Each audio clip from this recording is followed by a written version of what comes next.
Okay, so recording, and we've got the wonderful Louisa back today. Hi, Louisa.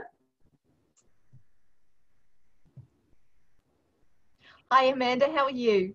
Great, great. We do have a little bit of a delay today, so we're going to get straight into it. And basically today, what we're going to be doing is helping law firms who are feeling that they've got those financial struggles or difficulties.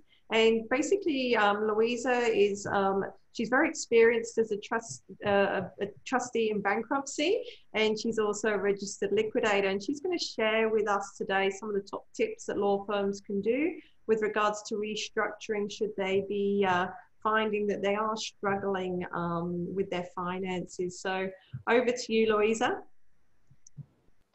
Thanks, Amanda. So, like any type of business, a law firm business can sometimes find itself in a position where the cash flow just isn't quite flowing so well, or it's flowing with a lot of stress. And what I wanted to make sure people knew today is some of the options that might be available to them if they're in that situation. So sometimes, because I'm a liquidator, when I talk to people about restructuring, they're like, I don't necessarily want to do a voluntary administration or liquidation. I don't want the whole world to know. They'll mean the end of my practice. So what I wanted to highlight to people today was some of the options that exist without a voluntary administration or liquidation, and without it becoming general public knowledge or publicly available knowledge on any ASIC register or anything like that, what people can look at and what people can do. So one of the things that, or a few of the things that people can do include things like informal restructuring. So informal restructuring would be, say, an umbrella term that can include one or many of the following: restructuring their financing facilities with their bank, revamping their strategic planning and where their growth and revenue is going to come from, recapitalizing the business, so whether that's refinancing or whether there's new investors or partners coming on board, sale of parts of the practice if that is going to result in a more profitable core practice. So the sale particularly might be of any non-core businesses that have developed over time. Consideration of strategic acquisitions, cash flow planning, which is what we talked about last time, and negotiations. That's part of informal restructuring as well.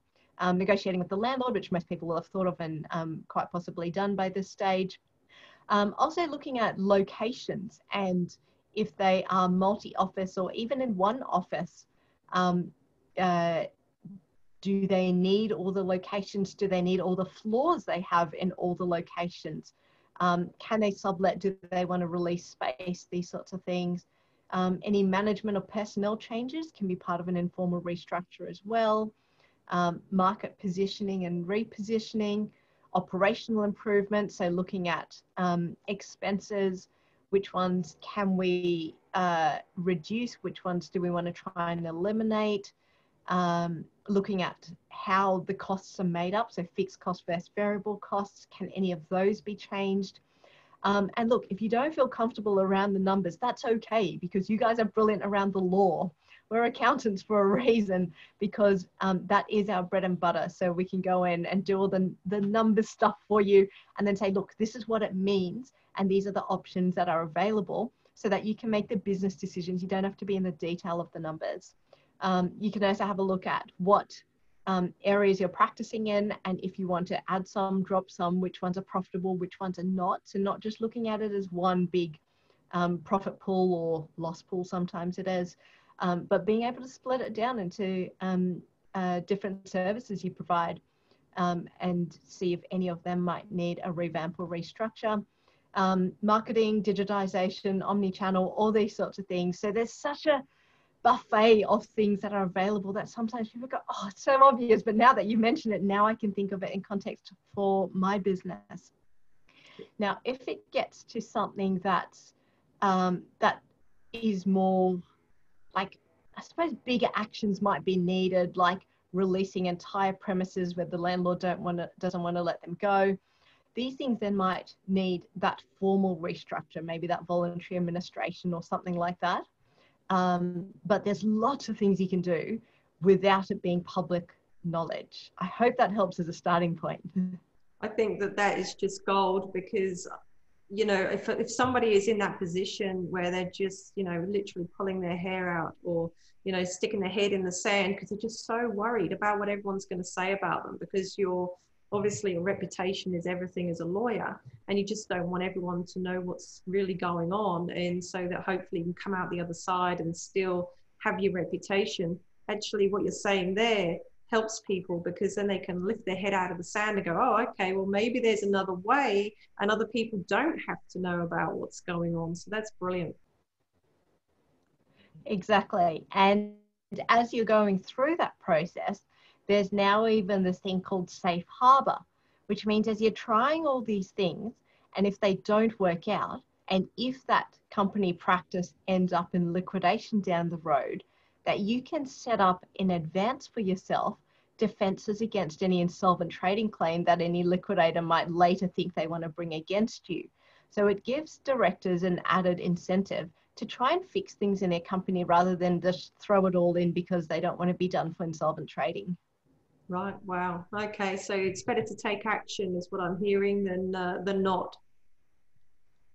Yeah. And by taking action, it doesn't mean it's maybe find out what options are available in your practice's individual situation. So like someone like myself can come and have a look and just say, look, okay, these are probably realistically the 3 or 4 options, or 2 or 3 options that are available to your practice. These are the pros and cons of each. This is the likely cost of each. And, you know, lawyers are the practice like owners. They're business people as well. They know how to make a good decision. They're very intelligent people. And once they have the information in front of them, they usually know how to make a good decision. Yeah, knowledge is power, right? And that's probably a good place to finish there, Louisa. And what we will do, we'll put your information in the comments section below, and obviously people can reach out to yourself should they be feeling that they would like to get a little bit more information. So thank you so much for your time. So welcome. Thank you for having me. And we look forward to having you back here soon. Looking forward to being back. Thank you.